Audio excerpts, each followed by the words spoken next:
Bom dia, a graça e a paz do Senhor. Estamos no horário da Escola Bíblica Dominical, na pregação da manhã. Vamos continuar meditando em Atos, capítulo 5, versículos 26 a 33. Leio assim: Então foi o capitão com os servidores e os trouxe, não com violência, porque temiam ser apedrejados pelo povo.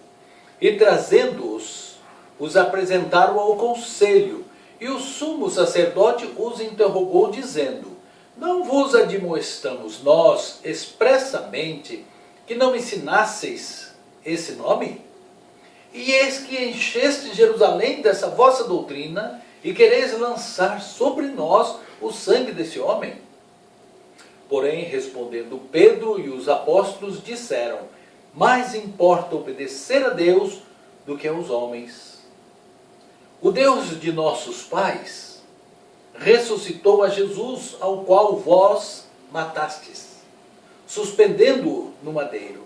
Deus, com a sua destra, o elevou a príncipe e salvador, para dar a Israel arrependimento e remissão dos pecados. E nós somos testemunhas acerca destas palavras, nós e também o Espírito Santo, que Deus deu àqueles que lhe obedecem. E ouvindo eles isto, se enfureciam e deliberaram matá-los. Deus abençoe a sua palavra em nossa vida. Nós vivemos tempos onde nós estamos recebendo notícias e ficamos perplexos do que tem acontecido no meio dos juízes. Homens de quem esperamos grandes atos. E os vemos envolvidos na política, com atos políticos. E aí lembramos que os juízes são homens, sujeitos a erros também. Não esperávamos isso deles, mas tem acontecido. Juízes presos, juízes que deliberam saída de bandidos, assassinos, ladrões da cadeia, corruptos. Esse quadro que nós vivemos hoje é semelhante ao quadro que viviam os apóstolos naquele tempo. E quem sabe é o quadro de todo o tempo.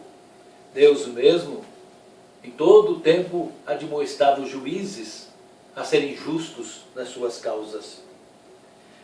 Porém, dentro deste quadro temeroso aos apóstolos, é que vemos despertar uma coragem que só pode mesmo ser fruto do poder que receberam ao descer sobre eles o Espírito Santo.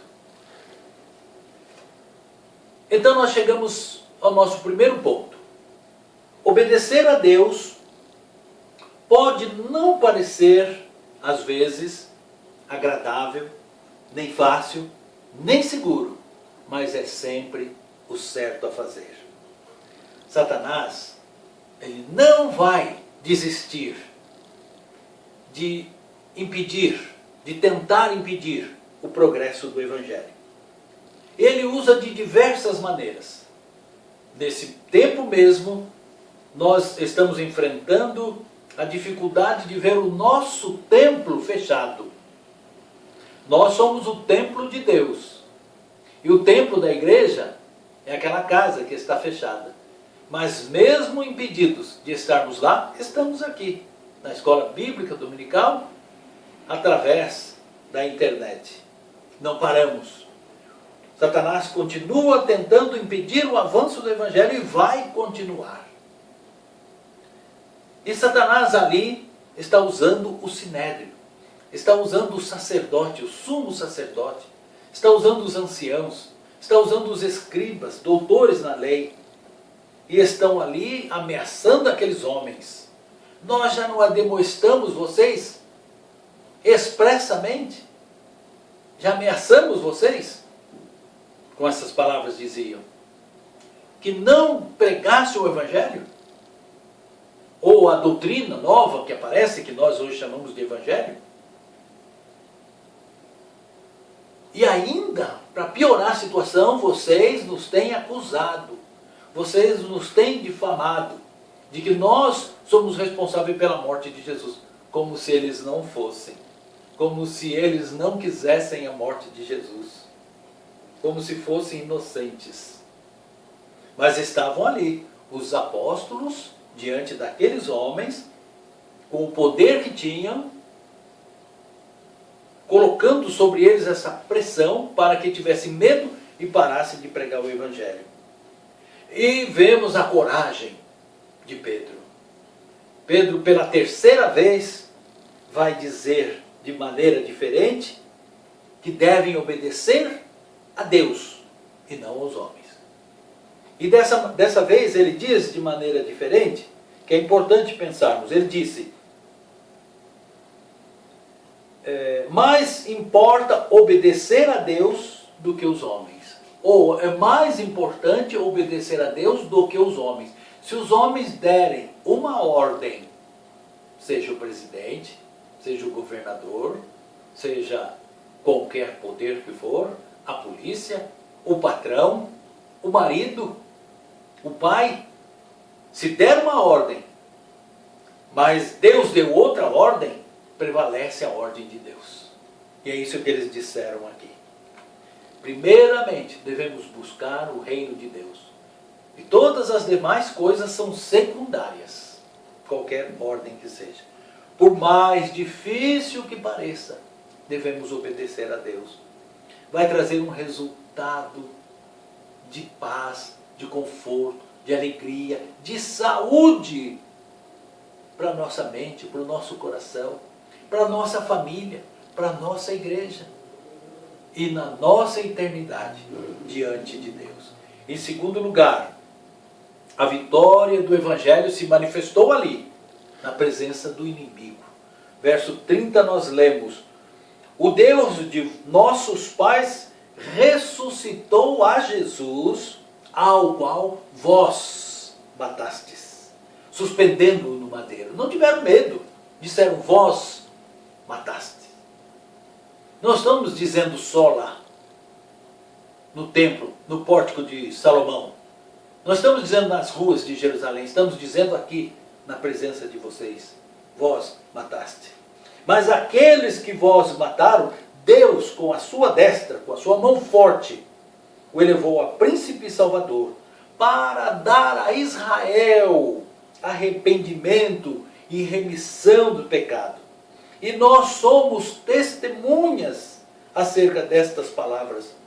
Nós e também o Espírito Santo. Aqui é uma junção do homem com o Espírito Santo. Nós somos testemunha e o Espírito Santo é também. O Evangelho não segue sem o Espírito Santo. Ele nos faz lembrar aquilo que aprendemos para poder falar. O Espírito Santo convence a pessoa que está ouvindo do pecado, da justiça e do juízo. O Espírito Santo atua junto e estava atuante naquele instante em frente daqueles homens. O verdadeiro Evangelho é aquele que prega o nome de Jesus. É aquele que fala da morte e da ressurreição de Jesus. É aquele que fala do pecado, mas também fala da remissão dos pecados, do perdão, da salvação. É aquele que fala do Espírito Santo como aquele que usa a igreja para falar do Evangelho.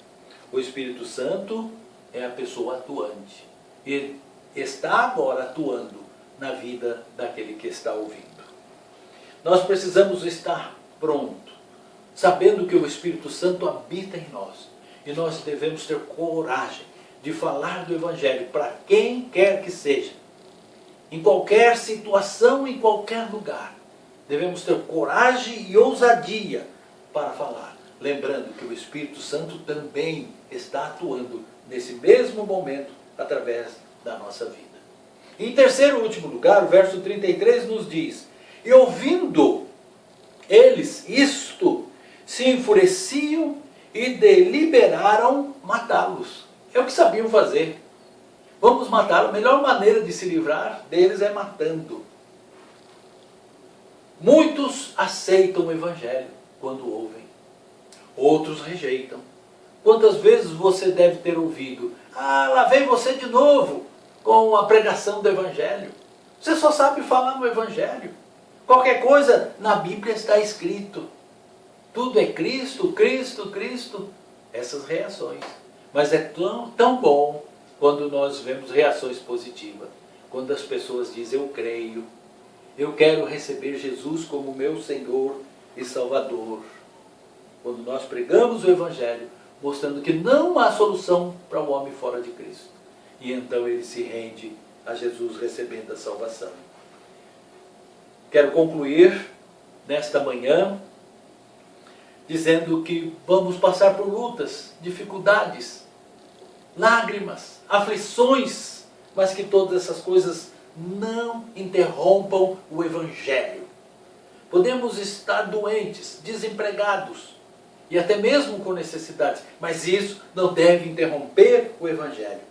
Devemos perseverar na fé, sabendo que aquele que cuida de nós nos manda pregar o Evangelho. Persevere na oração, na comunhão com Deus, andando junto com Deus, buscando fazer a sua vontade, pregando o Evangelho. Breve estaremos diante dele e receberemos o beijo e um abraço do nosso Senhor, do nosso Deus, nosso Salvador. Amém. Obrigado, meu Deus. Abençoa o teu povo, espalhado nos seus lares. Cuida de cada um, meu Deus, dando paz, conforto, alegria no viver. Nós te agradecemos. No nome de Jesus. Amém. O amor de Deus, a paz de Jesus Cristo, nosso Salvador, e a direção do Espírito Santo seja sobre cada um de vós, hoje e sempre. Amém.